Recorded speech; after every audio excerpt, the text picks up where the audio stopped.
multi-suspect identification lineup. So yun na nga, it was first employed in 1851 in Boston, Massachusetts. So what's this about? So normally, ini-employ yung multi-suspect identification lineup in order to eliminate yung possibility na baka nagkaroon ng maling akala or na maling akala lang yung witness natin. Okay? Kasi, so normally, in interview, tapos na-identify ni witness kung sino yung perpetrator. And then, in order to eliminate nga yung maling akala, yung particular suspect na to will be integrated or ihahalo siya doon sa ibang mga possible na suspects. And then yung witness will be required to point out among these persons kung sino ba para sa kanya, sa kanyang description o sa kanyang pagkakalala, kung sino doon yung sinasabi niyang perpetrator.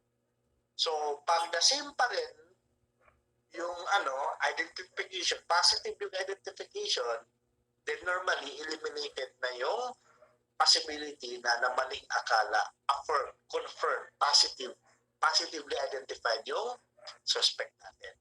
So, yan yung purpose or yan yung gamit ng multi-suspect identification.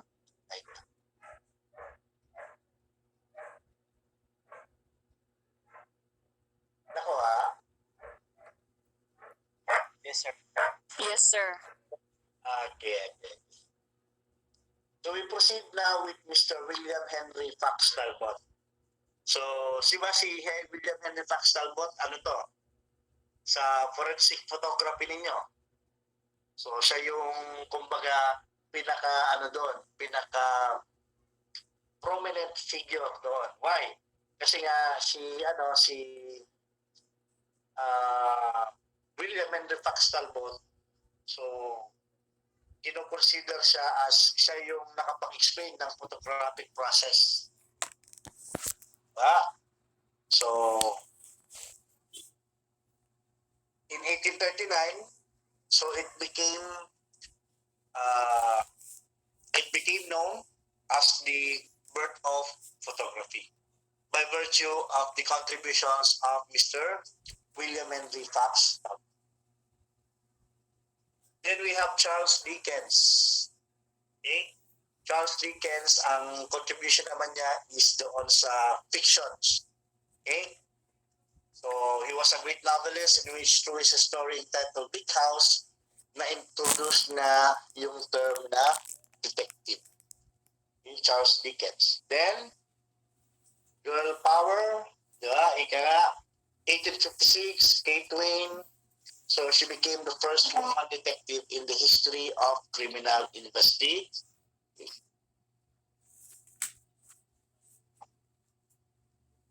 Then we have Thomas Burns. Thomas Burns, siya yung nakapag-conceive ng term na modus operandi, which if it is to be literally translated, method of operation. Okay? Are you familiar with Martillo Gang?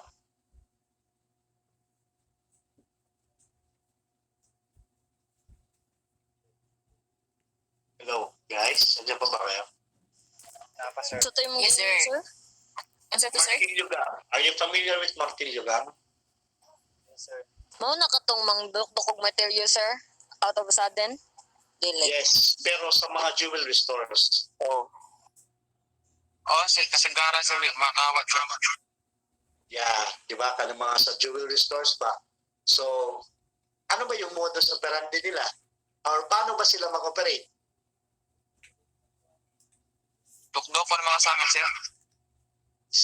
You have to know, di ba sa malls, bawal yung metal objects? Or di ba merong metal detector? Tapos pag magtunog yan, sinisita ka ng guard, di ba?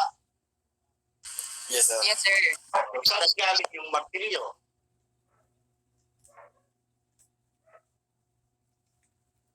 Saan galing yung martilyo?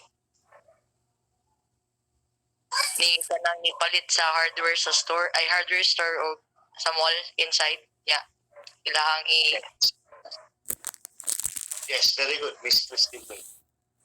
So yan yung common na pamamaraan nila sa pag-perpetrate or sa pagnanakaw. Iyan yung tinatawag natin na modus operandi or method of operation. Okay? Then we have Alphonse Bertillon. Kilala niyo to, si Bertillon. Siya yung kinoconsider as father of PI. Okay? PI, personal identification na, hindi putang ina. Okay? So, si Alphonse Bertillon yun. So, he was able to introduce the first systematic identification system based on the anthropological measurement. So, sabi ni Bertillon, ang tao daw or ang growth ng buto ng tao is until 21 years old na. So, kung sino man dyan yung medyo alanganin pa, kasi although ibinaba na yung height limit, 5 sa babae, 5 sa lalaki, feeling ko merong iba dito na talaga hindi pinagpala, hindi pa umabot sa 5. Meron ba dito or wala? Wala siguro nga amin, no? Pero, yun na nga, if you are already 21 years old, hindi na po gagana yung cherry pear sa inyo. Okay? Baka yun yung naiisip nyo. Hindi na po gagana yung cherry pear. So what you will do now is mag-apply na lang kayo siguro ng height waiver. Magpamembro kayo ng mga indigenous communities like Aitas, Ipugaos, Patjaos. In that manner, pwede kayong makapag-avail ng height. But nevertheless, these are the contributions of Mr. Alphonse Bertillon. He is also considered as the founder of criminal investigation. Then we have Mr. Francis Galton. So si Francis Galton naman, an Englishman who published his study on classifying fingerprints and recognized the uniqueness of the fingerprints to be used as evidence against the suspect.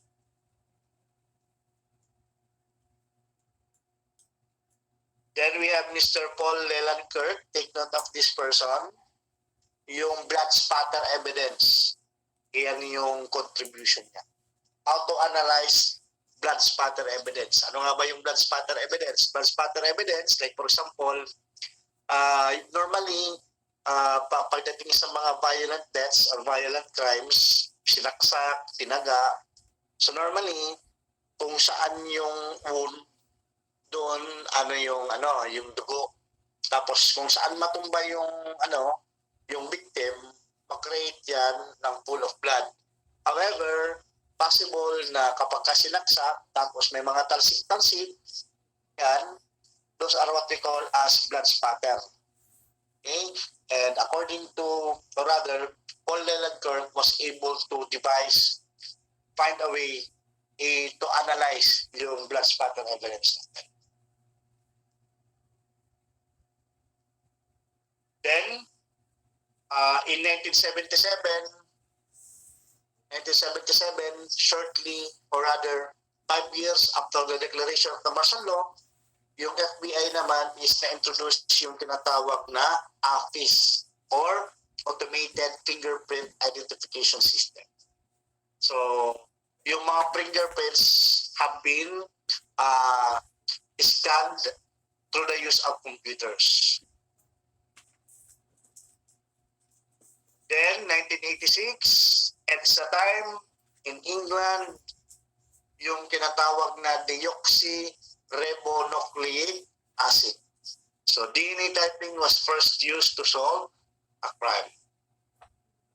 You have to take note that DNA is unique to every individual and pwede siyang magamit as, or rather, for personal identification. Then, we have Mr. Flaviano Guerrero.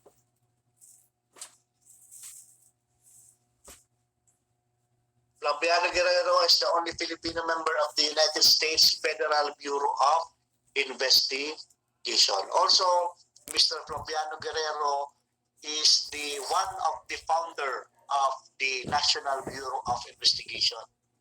Yung NBI natin dito sa Pilipinas.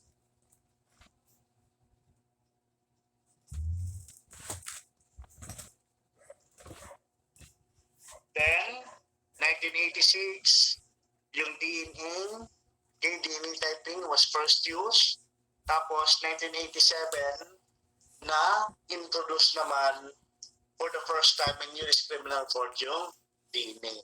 Tapos, years later, challenge yung admissibility ng DNA evidence. So, it was true or it was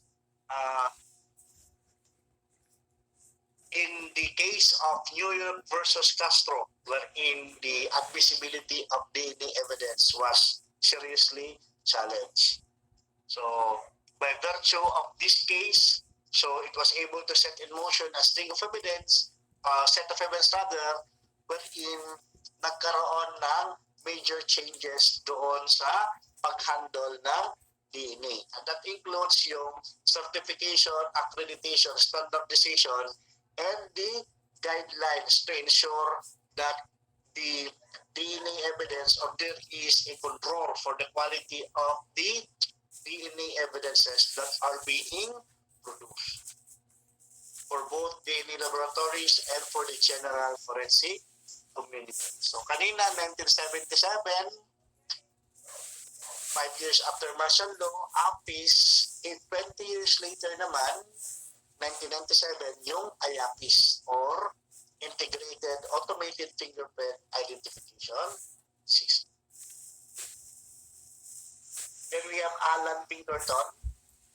Si Alan Pinkerton, siya yung kinoconsider na first detective sa Amerika. So siya yung siya yung founder ng Pinkerton's National Detective Agency. Okay? So, ang Pinkerton's National Detective Agency is actually, or rather, became famous kasi nga ito yung nag-provide ng security at saka nakapag-handle din ito ng mga high-profile cases including that of the assassination of Abraham Lincoln. So also, among the methods which he pioneered were yung tinatawag na shadowing and roping. My dear students, yung shadowing at saka roping, these are terms na ginagamit natin sa surveillance. Shadowing, shadow, anino, meaning to say, you have to follow a person wherever he or she goes. So that's the concept of shadowing. Actually, shadowing and roping are ano lang yan, isa lang yung ibig sabihin.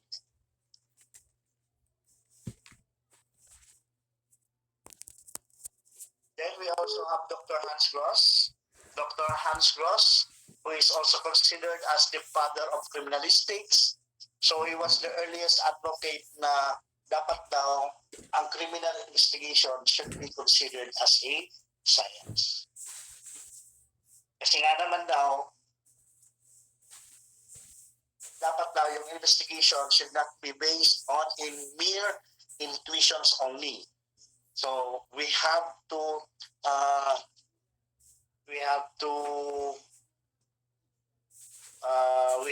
take advantage yung benefits ng science. So that's according to Dr. Hans Gross.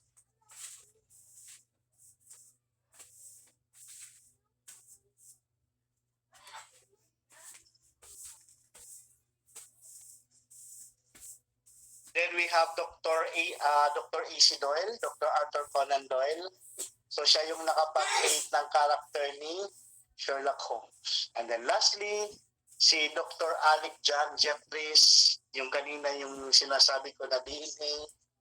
So sa yung ginamit niya yung fingerprint, DNA fingerprinting and profiling para sa isang high-profile case doon sa England wherein DNA, it is the first case or first incident wherein nagamit yung DNA profiling or fingerprinting and profiling to exonerate a certain person or mapawalang sala ang isang tao. So ito yung si Colin Pitchfork. So mayroon kasing ibang tao that was wrongfully accused. Instead of calling Pitchfork, ibang tao yung nasa kulungan. So si Dr. Alexander Jeffries was able to exonerate.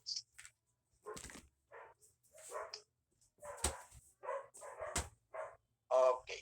So yun. So I think that's it for this particular session na lang muna. Do you have questions or clarifications? No, sir. So far, sir. Wala ka, sir. Be sure ha, kay